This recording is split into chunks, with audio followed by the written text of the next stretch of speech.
Hey, what's up guys? Amir Fazeli here from Adonis Athletics, and we're here today to talk about some weaknesses in the squat.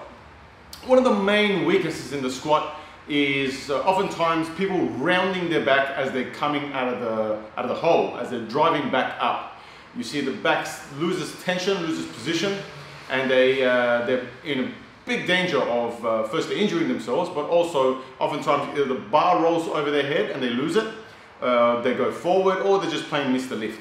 One of the major, most effective fixes to the problem is the safety squat bar. The safety squat bar, because of the way that it's shaped, it places the weight of the bar, the weight that you're doing, a little bit forward in front of your body. So what it does is it purposely pushes you forward.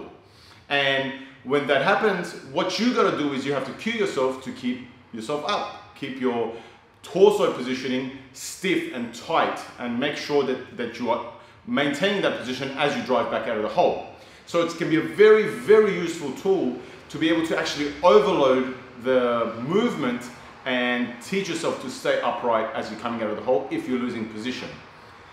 The front squat can help, because I know I'm going to get this question. The front squat can help with this problem.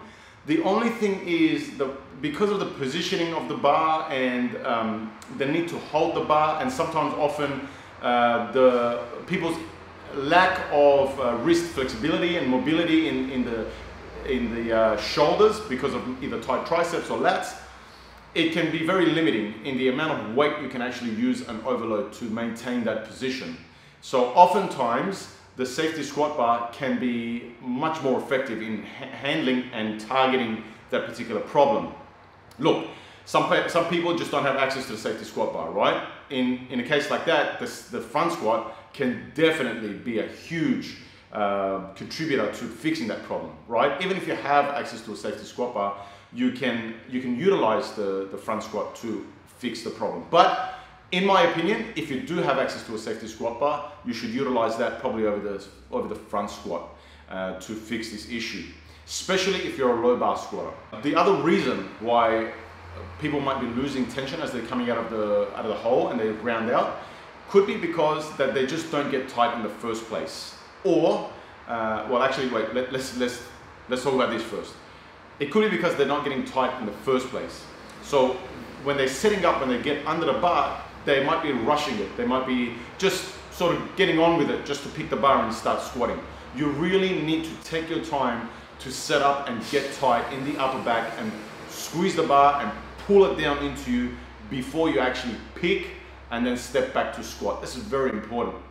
The third reason could just be simple lack of upper back strength and spine erector strength. So how do you fix that? Very simple. Traditional bodybuilding methods of rowing and lat pull downs, chin ups, all types of rows. Anything that puts muscle on your upper back and anything that puts muscle on your spine erectors, particularly in the upper half of your back, is going to go a long way in fixing that issue. Anyway guys, I hope that helps out. This video is in relation to an upcoming seminar that we're doing. Myself and Pei are going to be doing a seminar coming up that's going to basically be a living, breathing encyclopedia on squatting. We're going to cover everything top to bottom, from biomechanics of the front squat, the high bar squat, the low bar squat, how to identify weaknesses in the squat and how to prescribe exercises to fix that. We're going to be talking about common niggles and injuries that you would find with the squat and how to actually address that. We're also going to be talking about how to program, sort of best practices in squat programming and in training the squat, frequency, volume, intensity, all that type of stuff. What's more, anybody who's going to be attending the seminar will have 3 months follow-up access via our private Facebook group, so that they can ask us any and every question that's got to do with programming of the squat, with biomechanics of the squat, with rehab in relation to the squat. We will answer their question personally via that Facebook page for up to 3 months. And on top of that, everybody who attends is going to get video footage of the exact course content that we'll be covering in the seminar to keep with them for life, forever. And further to that, we are going to continuously update this video content with any new research and development that comes out in relation to how to train the squat, the biomechanics of the squat, any kind of rehab and anything like that to do with the squat, and all attendees will have automatic updates to this new information that comes out free for a lifetime.